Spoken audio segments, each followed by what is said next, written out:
Well, for more on this, TRT World's editor-at-large, Ahmed Taliolu, joins us now live. Ahmed, we heard from the military there. It's blaming this on some other force outside of its control. How believable is that? Well, this is a clear kind of an attempt to mislead the public opinion and the international community, to be honest, Kim.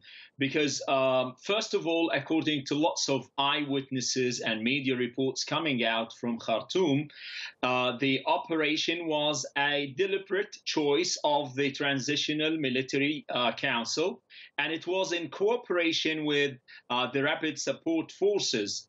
This is the paramilitary that was previously known as the Janjaweed forces, notoriously tainted with the massacres that happened in Darfur.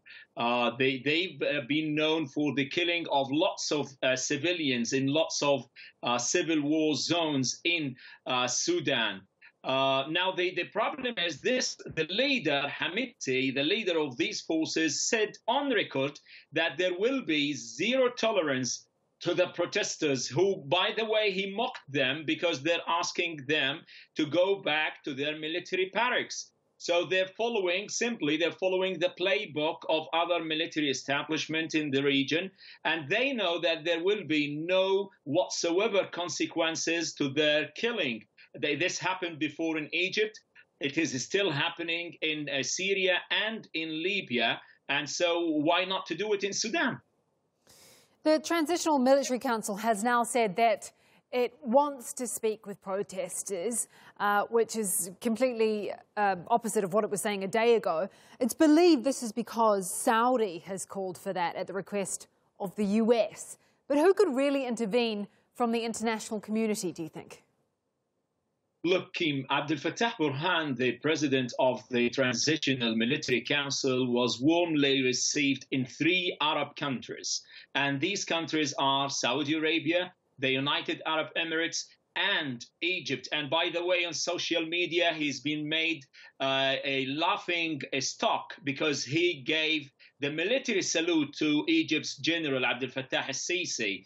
So these are the countries who are supporting the generals in the region. They're supporting the military coups in the regions. They've supported the coup attempt back in 2013 against the first democratically elected Egyptian president, Mohamed Morsi. They're also supporting now the ongoing massacres in Libya, and they're tending to support the generals in Sudan as well. The last thing that these people would worry about is the international community. The international communities that prove to be incapable or ineffective of halting the atrocities, the carnage, if you will, in Syria, the ongoing killing in Libya. So the Twitter diplomacy, the 140-character condemnation that is coming from Washington or the European countries is not going to halt the atrocities against civilians. The only way is to have an international system that is solid enough to stand for international values and defend innocent civilians and human rights until these generals, enough is enough. You cannot go on with your crackdown against innocent protesters in the streets. That's the only way to halt these kind of atrocities, Kim. We'll have to leave it there. Thank you for that. That is Ahmed Taliolu, TRT World's editor-at-large.